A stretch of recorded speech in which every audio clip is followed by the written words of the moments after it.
एक moving object अगर अपनी वेलोसिटी चेंज करता है, हम एग्जाम्पल लेते हैं कि एक ऑब्जेक्ट यहां से मूव कर रहा है और उसकी इनिशियल वेलोसिटी सपोज 2 मीटर पर सेकेंड है एंड 2 सेकेंड्स तक चलने के बाद उसकी वेलोसिटी 2 मीटर पर सेकेंड से 4 मीटर पर सेकेंड हो जाती है.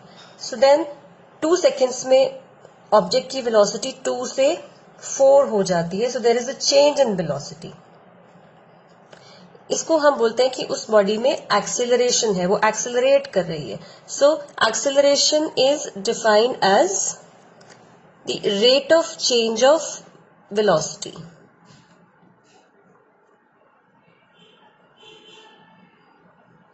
This is rate of change of velocity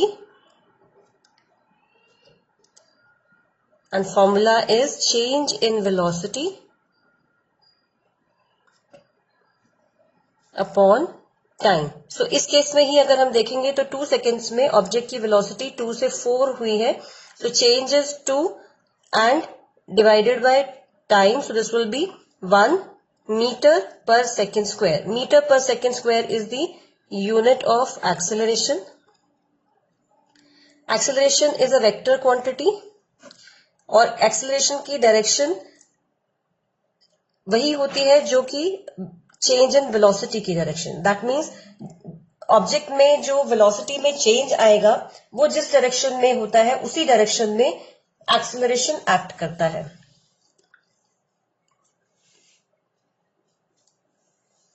acceleration again 4 types के होते हैं. एक uniform acceleration. Uniform acceleration means एक ऑब्जेक्ट इक्वल टाइम इंटरवल में इक्वल वेलोसिटी ही चेंज कर रहा है. जैसे ये एग्जांपल हमने लिया था, तो अगर ऑब्जेक्ट 2 मीटर पर सेकेंड से 4 मीटर पर सेकेंड उसकी वेलोसिटी इंक्रीज होती है 2 सेकेंड में, देन नेक्स्ट 2 सेकेंड में फिर से 2 मीटर पर सेकेंड, तो इट बिकम्स 6 मीटर पर second. So this is uniform acceleration, that the increase in velocity is uniform. Second होता है variable acceleration. Obvious है कि variable means ये जो change in velocity है वो equal time intervals में same नहीं रहेगा. सपोज पहले आपकी वेलोसिटी 2 मीटर पर सेकेंड से 4 मीटर पर सेकेंड तक चेंज होती है एंड द नेक्स्ट 2 सेकेंड्स में ये 8 हो जाती है. So this change is not uniform. In that case acceleration in the body will be variable acceleration. Third हम लेते हैं एवरेज एक्सेलरेशन. एवरेज एक्सेलरेशन तभी कैलकुलेट करेंगे जब किसी बॉडी में एक्सेलरेशन वेरिएबल होगा. ऑब्वियसली जब वो अपना एक्सेलरेशन बार बार चेंज कर रहा है तभी हम उसका एवरेज लेते हैं. So average acceleration is total change in velocity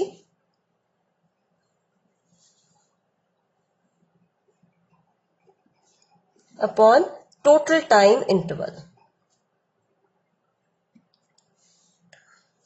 and fourth type of acceleration is instantaneous. Instantaneous acceleration is defined for a moment. अगर किसी बॉडी का एक्सेलरेशन कंटिन्यूसली हर मोमेंट पे चेंज हो रहा है तो at particular moment at particular instant उसका acceleration कितना है वो हम इंस्टेंटेनियस एक्सेलरेशन की फॉर्म में निकालते हैं. Acceleration positive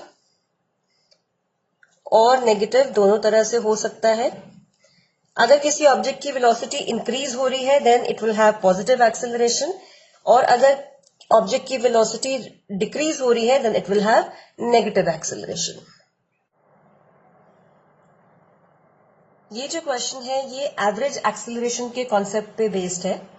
question says a body travels along a straight line with uniform acceleration a1 for time t1 and with uniform acceleration a2 for time t2. What is the average acceleration? हम यहाँ पे क्या करते हैं, एक object assume करते हैं जो कि अगेन ए से बी तक जाता है. 2 पार्ट्स हैं जर्नी के. सो यहाँ पे हम इस पोजीशन को ले लेते हैं O. ए से ओ तक जाने में उसको टाइम लगता है t1 और ए से ओ तक उसका एक्सेलरेशन है a1। ओ से बी तक जब वो जाता है तो टाइम t2 लगता है और एक्सेलरेशन है a2। हम ये अज्यूम करते हैं कि जब वो ए से अपना मोशन स्टार्ट करता है तो सपोज उसकी वेलोसिटी है u। ए से ओ तक पहुंचने में क्योंकि a1 एक्सेलरेशन से वो ट्रैवल कर रहा है तो उसकी वेलोसिटी u से बढ़कर v1 हो जाती है। देन ओ से बी तक जाने में उसकी वेलोसिटी v1 से बढ़कर v2 हो जाती है। क्योंकि एक्सेलरेशन सेम नहीं है सो ऑब्वियसली ये डिफरेंसेस v1 माइनस u और v2 माइनस v1 सेम नहीं होंगे। सो हम यहां पे पहले निकालते हैं change in velocity during this motion AO। Change in velocity during AO. So this will be V1 minus U is equal to A1 into T1। ऐसे ही सेकेंड पार्ट ऑफ जर्नी के लिए जब हम निकालते हैं तो चेंज इन वेलोसिटी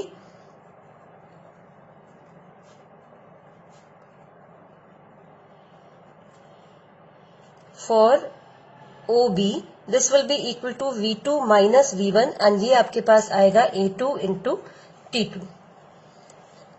अब हमारे पास एवरेज एक्सेलरेशन का जो फॉर्मूला होता है that is total change in velocity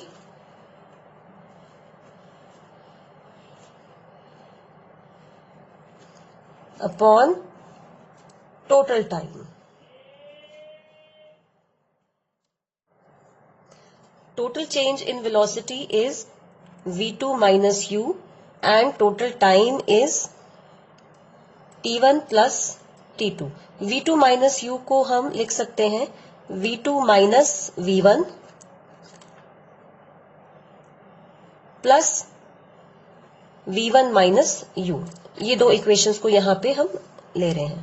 this is t1 plus t2। v2 minus v1 की value is a2 t2 plus this is a1 t1 upon t1 plus t2। So throughout the journey object का average acceleration is given by a2 t2 plus a1 t1 upon t1 plus t2।